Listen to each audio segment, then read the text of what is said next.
There are a lot of inconsistencies and questions about how Obito's use of Kamui works that I think you largely ignore.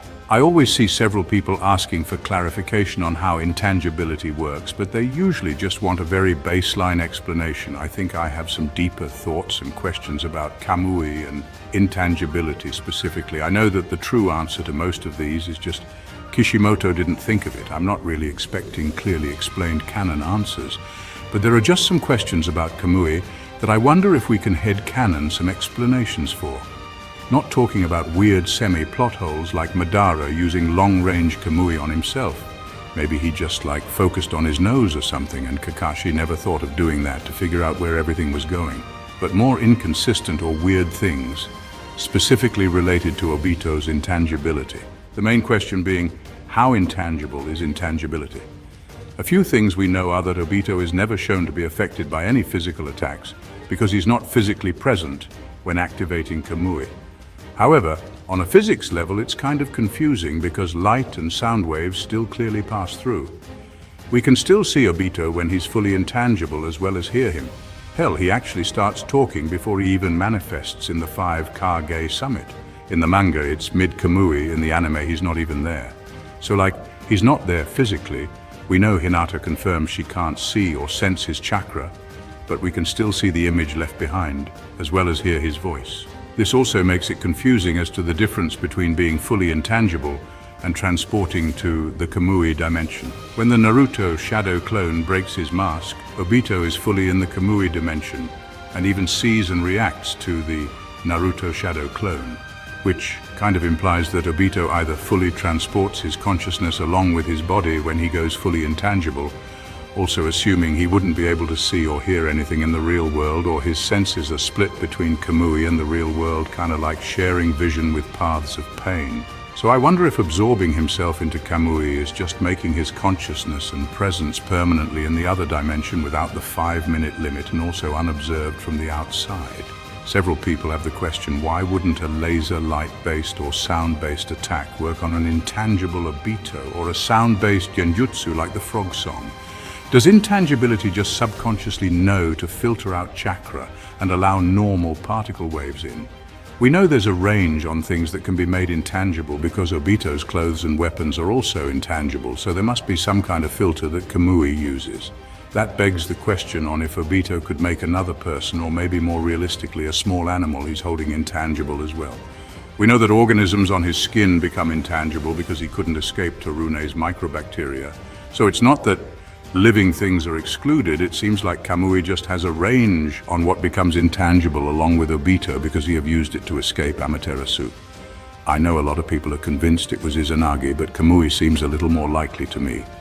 For one, Obito's mask was still off after he dealt with Amaterasu, which means he didn't use a jutsu that resets his body and appearance, not concrete, because how the Izanagi reset works is kind of vague. The other thing is that he claims Itachi's trap would have worked if he knew everything about him. I'm sorry, but I think it's absolutely ridiculous that the fandom thinks Itachi knew more about Kamui than Izanagi.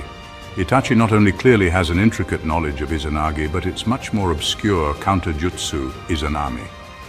The clear likelihood that Obito taught him about it aside, it would be insane for him to expect Madara Uchiha, a man who was alive when it was well taught, to not know it, whereas his only experience with intangibility should be basic observations from the Uchiha massacre, which is the only time they fought near each other.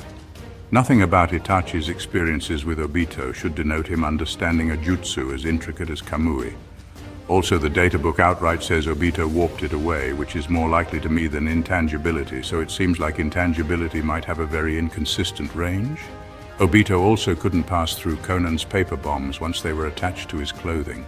Although warping away Amaterasu seems really risky, unless Obito has control over where things go within Kamui.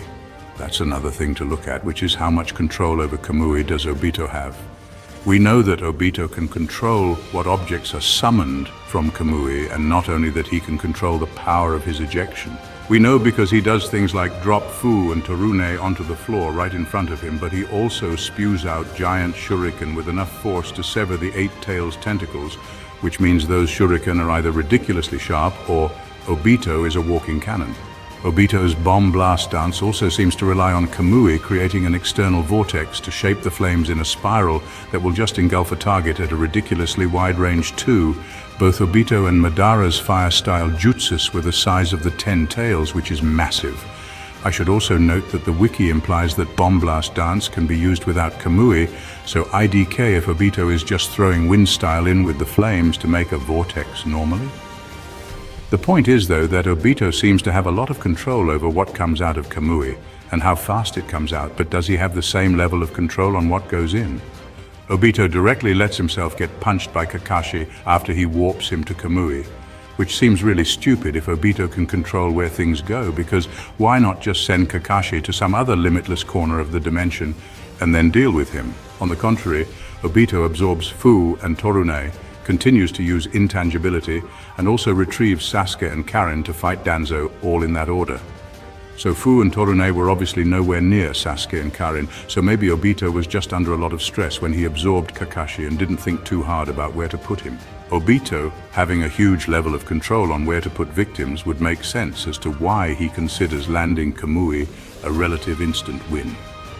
Another thing that's weird is the fact that Obito seems to remain standing when he's fully intangible, and other times he sinks through the floor like Mirio. I've heard some people explain this as Obito just choosing to keep his feet in the real world and let everything else pass through. But we've seen him be fully engulfed by attacks and stay in the same spot vertically. One explanation I heard was that since he's just standing on a platform in the Kamui dimension, he doesn't sink down in the real world. But then how does he sometimes sink through the floor, like during his fight with Fu and Torunai? Does he have a level of control over Kamui where he can just terraform its landscape on the fly? Or can he choose to sometimes go intangible over a platform in the Kamui dimension and sometimes have nothing beneath his feet? It also wouldn't really make sense if he can be too picky about what part of his body stays tangible, because then he would obviously be able to attack with his fists while his torso or head are intangible, right? Which we already know is a limitation on his intangibility.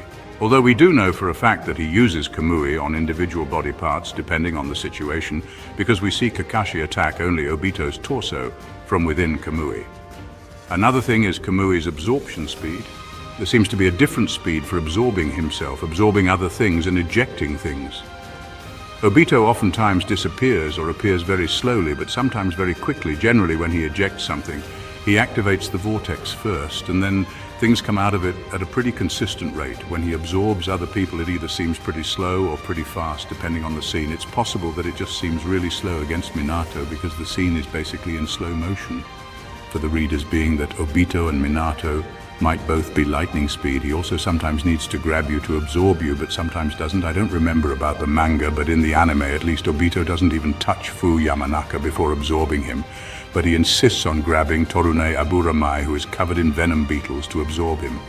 Also, he literally appears to emerge from inside Torune.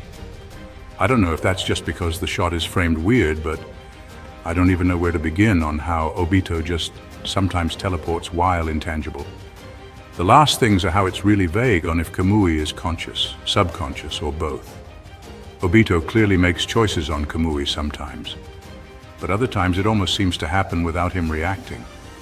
You could also just say that Obito has incredible instinct and can assume when an attack is coming out of his blind spot, and is able to react to people like the Raikage and trigger Kamui very quickly. Also, do we think the Kamui dimension has a direct ratio with the real world? Like a certain number of feet in Kamui correlating with a number of feet in the real world? Several answers. To clear up the misconception, he's sending that part of the body that would receive the attack into the Kamui dimension, where it can't be harmed. But the real world and the Kamui dimension is a parallel. It's an automated defense system that immediately sends that part of his body into the dimension when he wants to slip through things. When Hinata says she can't sense or see him, it's because he was in the Kamui dimension. Regarding his voice, I don't have an answer for that. It's just Kishimoto being Kishimoto. Prior to Obito being confronted by Naruto in his own dimension, we see Kakashi Kamui, a shadow clone of Naruto, away. Because Kakashi and Obito's Sharingan are linked, the dimension is shared. We also see what caused Obito to slip into the dimension, the cause being a tailed beast bomb. He brings his whole self into the dimension to avoid tailed beast bomb. The outside world and Kamui is linked. If Obito were to Kamui out to avoid the Shadow Clone's Rasengan that shattered his mask, he would be nuked by the tailed beast bomb in the real world at the exact same position. He doesn't terraform the dimension on the fly.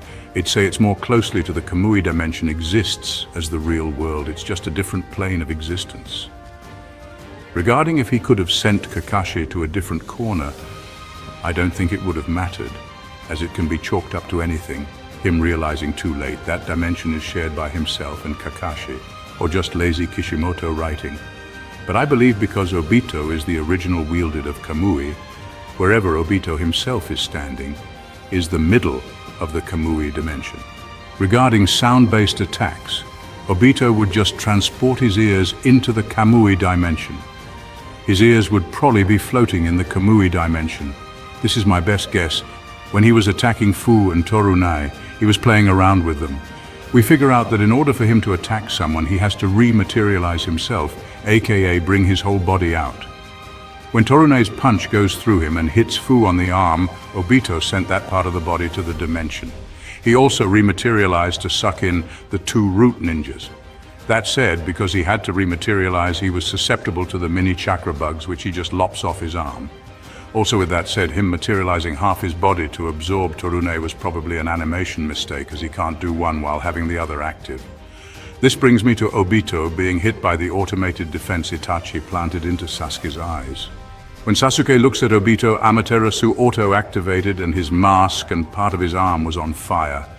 Him stating Itachi didn't know everything about me was, in my opinion, regarding the Hashirama cells that occupy half his body. The Amaterasu hits the part of the body that's made up of Hashirama cellified white Zetsu body parts, hence him being able to just straight up take the arm away. We see with Madara when he comes back to life and loses an arm fighting the tailed beasts, he lops off white Zetsu's arm and just attaches it as his own, which is what I believe Obito does, as he does disappear for a brief period of time. His mask that he dropped, he was already going to take off when talking to Sasuke. It's just that he got surprised by the Amaterasu and just dropped it. With his bomb blast dance, yes, it can be used without Kamui. Obito just uses the suction of the wind that Kamui creates to aid the fire to create a more devastating attack. Regarding the speed of his absorption, having to grab someone, some scenes depicting him absorbing people slowly versus very fast is just for storytelling. When he was absorbing Fu and Torunai, it happened very fast because he wanted Sasuke and Danzo to get their fight over with. Like I mentioned, him having half his body in Torunai while Kamuiing him was a mistake, an inaccurate description. When he's fighting Minato, he grabbed Minato and tried to Kamui him. It wouldn't matter what he did. Minato was fast enough to teleport himself and Obito away to avoid being Kamui'd. As for his speed, Hashirama cells probably bolstered his speed by a little bit. But it's shown when both Kakashi and Obito uses Kamui, it gets absorbed faster than normal.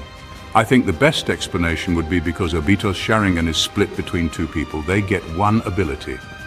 Kakashi is a far-range Kamui user, as seen when he was almost successful in tearing off Deidara's arm while he was midair, and Obito has a close-range Kamui, hence his abilities. Likewise, if the eyes were swapped, Kakashi would get Obito's close-range abilities and Obito long-range. Regarding his 5-minute limit, it's explained by Conan that he can continuously slip through objects for 5 minutes. That's part of his defense system. Yes, he can continuously tank everyone's attacks. But after 5 minutes, it turns off.